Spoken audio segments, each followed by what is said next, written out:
السلام علیکم سامعین، میں آج آپ کو توبہ کے بارے میں قرآن کی آیتوں کے ساتھ کچھ مفید باتیں بتاؤں گی۔ آیت سورہ تحریم کی ہے، آیت نمبر 7۔ اے لوگوں جو ایمان لائے ہو، اللہ سے توبہ کرو، خالص توبہ بھیجنے کے اللہ تمہاری برائیوں کو تم سے دور کر دے گا، تمہیں ایسی جنتوں میں داخل فرما دے گا جن کے نیچے نہریں بہہ رہی ہوں گی۔ اللہ تعالیٰ ہم کو ہم سے نہریں دے۔ سامعین، توبہ اصل میں توبہ نسون کے الفاظ میں استعمال ہوتے ہیں۔ نسا کے معنی عربی زبان میں خلوص اور خواہ کے خالص شہد کو اصل نا سے کہتے ہیں، جس کو موم اور دوسرے آلائشوں سے پاک کر دیا گیا۔ پھٹے ہوئے کپڑوں کو سی دینے اور دھڑے ہوئے کپڑوں کی مرمت کر دینے کے نسات الثوب کا لفظ استعمال کیا ہے۔ بس توبہ کے نسو کہنے کا مطلب ہے لغت کے اعتبار سے یا تو یہ ہوگا کہ آدمی ایسی خالص توبہ کرے جس میں ریا اور نفاق کا شائبہ تک نہ ہو، یا کہ آدمی خود اپنے نفس کے ساتھ خواہ کرے، گناہ سے توبہ کر کے اپنے آپ کو بد انجامی سے بچا لے، کہ گناہ اس کے دین میں جو شکاف پڑ گیا ہے توبہ کے ذریعے سے اس کی اصلاح کر دے، یا کہ توبہ کر کے اپنی زندگی کو اتنا سنبھالے کہ دوسروں کے لیے وہ نصیحت کا موجب ہو، اس کی مثال کو دیکھ کر دوسرے لوگ بھی اس کی طرح اپنی اصلاح کریں۔ یہ تو توبہ کے بارے میں تشریح ہوئی۔ رہا اس کا شرعی مفہوم، تو اس کی تشریح ہمیں اس حدیث سے ملتی ہے کہ جو ابن ابی حاتم نے زر بن حبیش کے واسطے سے نقل کیا کہ وہ کہتے کہ میں نے حضرت ابی بن کعب رضی اللہ عنہ سے رسول کا مطلب پوچھا تو انہوں نے کہا کہ میں نے رسول اللہ صلی اللہ علیہ وسلم سے یہی سوال کیا تھا۔ آپ نے فرمایا اس سے مراد یہ ہے کہ جب تم میں سے کوئی قصور ہو جائے تو اپنے گناہ پر نادم ہو، پھر شرمندگی کے ساتھ اس پر اللہ سے استغفار کرے، آئندہ کبھی اس فعل کا ارتکاب نہ کرو۔ یہی مطلب حضرت عمر رضی اللہ عنہ، حضرت عبداللہ رضی اللہ عنہ ابن مسعود، حضرت عبداللہ رضی اللہ عنہ بن عباس سے منقول ہے۔ ایک روایت میں حضرت عمر نے توبہ نسو کے تعریف یہ بیان کی کہ توبہ کے بعد آدمی گناہ کا اعادہ تو درکنار اس کے ارتکاب کا ارادہ تک نہ کرے۔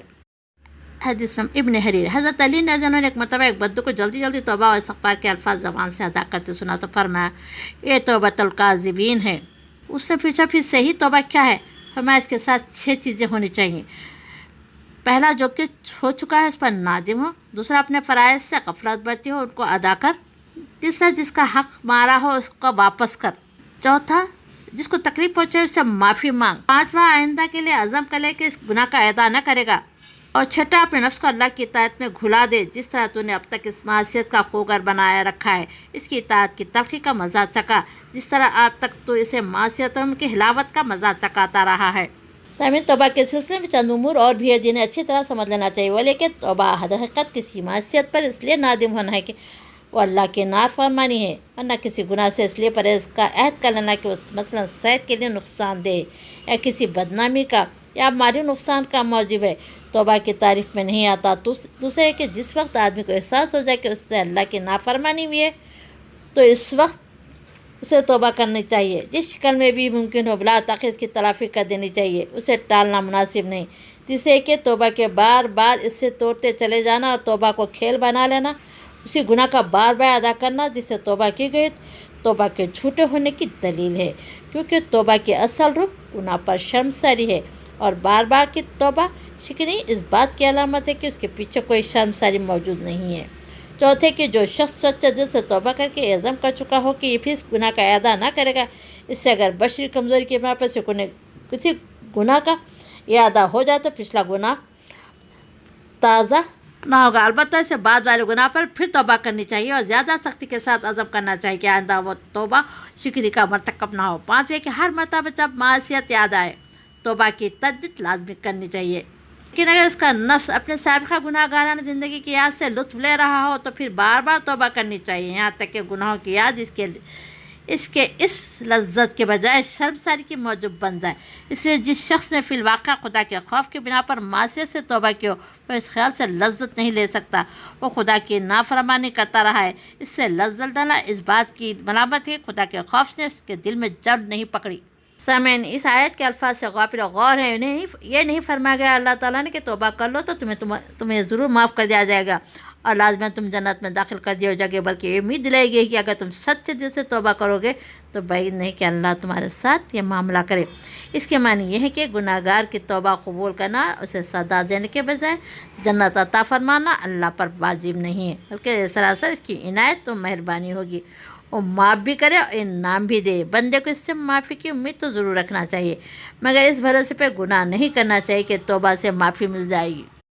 آگے سورہ تحریم میں وہ دن ہوگا جب اللہ اپنے نبی کو ان لوگوں کو جن کے ساتھ ایمان لائے رسوا نہ کرے گا، ان کا روح ان کے آگے ہوگا اور ان کے دائیں جانب دوڑ رہا ہوگا، وہ کہہ رہے ہوں گے کہ اے ہمارے رب، ہمارا نور ہمارے لیے مکمل کر دے، ہم سے درگزر فرما تو ہر چیز پر قدرت رکھتا ہے۔ سامعین، اہل ایمان کے آگے آگے نور کے دوڑنے کی ایک کیفیت ہوگی۔ کچھ وقت وہاں پیش آئے گا جب وہ میدان حشر سے جنت کی رفتار جا رہے ہوں گے۔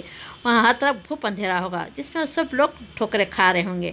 جن کے حق میں دوزخ کا فیصلہ ہوگا اور روشنی صرف اہل ایمان کے ساتھ ہوگی جن کے سہارے وہ اپنا راستہ طے کر رہے ہوں گے۔ اس نازک موقع پر تاریکیوں میں بھٹکنے والے لوگوں کی آفاقات سن کر اہل ایمان پر خشیت کی کیفیت طاری ہو رہی ہوگی۔ اپنے قصوروں، اپنے کوتاہیوں کا احساس کر کے انہیں اندیشہ لاحق ہوگا کہ کہیں ہمارا نور بھی نہ چھن جائے، ہم ان بختوں کی طرح ٹھوکریں کھاتے رہ جائیں۔ اس لیے وہ دعا کریں کہ اے ہمارے رب، ہمارے قصور معاف فرما، ہمارے نور کو جنت میں پہنچنے تک ہمارے لیے باقی رکھ، آمین یا رب العالمین۔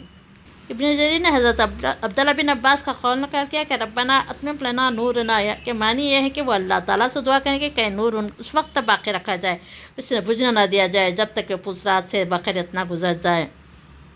حسن بصری اور مجاہد و ضحاک کی تفسیر بھی قریب قریب ہے کہ ابن کثیر نے کا قول نقل کیا ہے کہ اہل ایمان جب دیکھیں گے کہ منافق نور سے محروم رہ گئے تو وہ اپنے حق میں اللہ سے تکمیل نور کی دعا کریں گے۔ چلیے سامعین، ہم بھی دعا کرتے ہیں کہ ہمیں جنت میں جانے تک ہمیں تکمیل نور عطا کر، دنیا میں بھی ہم کو نور علی نور کر، آمین یا رب العالمین۔